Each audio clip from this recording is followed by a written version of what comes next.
way the Council on Foreign Relations has manipulated history than looking at the profound effect that the United Nations has had on the world and its agencies. And the United Nations is with us because of the Council on Foreign Relations. A committee of the Council on Foreign Relations wrote the proposal, they handed it to Roosevelt, and he then announced it as if it was his policy.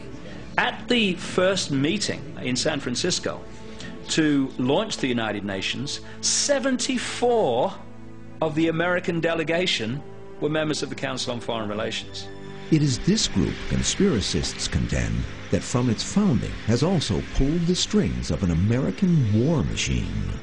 When Lyndon Johnson took office and began to take Vietnam as his top priority, he was surrounded by what he was known as his wise men.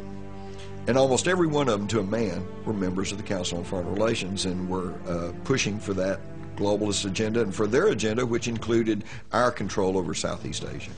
In 1973, the chairman of the board of the Council on Foreign Relations is David Rockefeller. He brings together some of its most powerful members with elite private citizens from North America, Western Europe, and Japan to form a new 180-member group. It is called the Trilateral Commission. Most Americans really first became aware of these secret societies with the Jimmy Carter administration because Jimmy Carter, the peanut farmer governor of Georgia, was brought into the Trilateral Commission back in 1972. And within 4 years, he's groomed and runs and wins as President of the United States. I once had the opportunity to interview his budget director, Bert Lance. And I asked him, well, you know, what's the deal about the Trilateral Commission? And he simply smiled and he said, I was the only member of the cabinet that was not a member, and now I'm out. Further proof of the group's influence, according to Mars, comes in 1980 when Ronald Reagan, who is not a member of the Council on Foreign Relations or the Trilateral Commission, runs for president. And he pledged in New Hampshire that if elected, he would investigate these secret societies. He also said that he would never accept the secret society member George Bush as a member of his administration. So he rushes into the National Convention late at night, very unprecedented, and says, I choose George Bush as my running mate. So George Bush, the secret society man, is now in the catbird seat. And then just a month or two after Reagan took office, he's shot. If it wasn't for about that much, it would have hit his heart, and George Bush would have been in years earlier. And when George Bush does become president, his State of the Union address in 1991 contains a three-word phrase that confirms for conspiracy advocates his secret globalist agenda. What is at stake is more than one small country. It is a big idea, a new world order. George Bush, Jimmy Carter, Bill Clinton. When you look at their administrations, apparently different, they are all not just awash, they are drowning in members of the Council on Foreign Relations and the Trilateral Commission. So no matter what the name of the party in power, the coordinating body remains the same.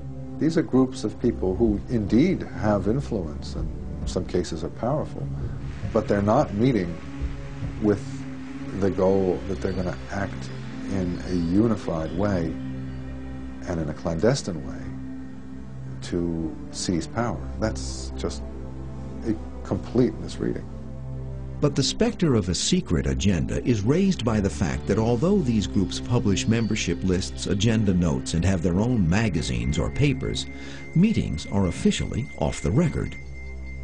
To do it openly would get a big backlash from people. Hey, this is a global fascist state. We're not having this. So it has to be done quietly behind the scenes and brought about in stepping stones. There's a distinction between informal discussion and a plot. The goal of the Council on Foreign Relations or Bilderbergers is to foster informal discussion, to allow people to have the freedom to say what they're thinking and not be accountable for it. That's very different from a plot where everyone's getting together and making plans to do something evil. And unfortunately, the conspiracy theorists don't see that distinction. To become a member of the Council on Foreign Relations, you must be nominated in writing by one member, seconded by 2 other individuals, and approved by the membership committee and board of directors. Pipes, as one of the 3,800 members of the Council on Foreign Relations, says he speaks from experience. There are sometimes petty conspiracies that take place in the secret societies. People working in collusion with their friends to push out someone they don't like. I've never seen, however, any evidence that any of the so-called secret societies want to take over the world. The majority of their membership are very well could be honest, well-intentioned people, okay? But I don't think that they're truly aware of what the inner motivation and agenda really is. And that's where the true secrecy comes in. But the evidence, say conspiracy theorists, is in the fact that the agenda set by these groups becomes reality. I remember covering a Trilateral Commission meeting some years ago in which they advocated a 10-cent a gallon federal tax increase on gasoline in the United States. That meeting ended with their farewell, Monday morning farewell as usual. On Tuesday, the Washington Post came out in favor of, you guessed it. When you've got organizations which bring together the most influential people in power from around the world, who meet in secret, who try as much as they can to keep knowledge of the event quiet, and then their policies become policy in fact in the world, then you start to surely ask very serious questions. And the one group with the best track record for implementing the policies of this secret elite, according to conspiracists, is also the world's most secret society. It is called the Bilderberg Group. The Bilderbergers are the ruling elite of the other secret societies. That's where the real controllers meet to decide the policies that they then take back to the other secret societies. When we continue, who are the Bilderbergers and what is the purpose of their annual secret retreat? I don't think 120 of the world's most powerful men get together to play pinochle. In 1954, Prince Bernhard of the Netherlands invites a group of Western European and North American leaders to a weekend conference at the Hotel Bilderberg in Oosterbeek, Holland. The meeting is held in secret, and they decide to make the conference an annual private retreat, which continues to this day. The Bilderbergers are the most secretive of the modern secret societies. They're so secretive they don't even have a name, much less publish a membership list or anything like that. Now, some of the members are known because they've been observed at their meetings, and some of the members have talked and mentioned some people, so we do have an idea of who attends the Bilderberg meetings, which are heavily under guard, heavily secret. Attendees are believed to include Henry Kissinger, Bill Clinton, David Rockefeller, Tony Blair, Peter Jennings, and an endless list of princes, chancellors, ambassadors, and media magnates. If you tried to imagine who went, that's who did go. The annual gathering of about 115 elite leaders is informally known as the Bilderberg or the Bilderbergers, after the hotel where it first met. They take place one weekend a year.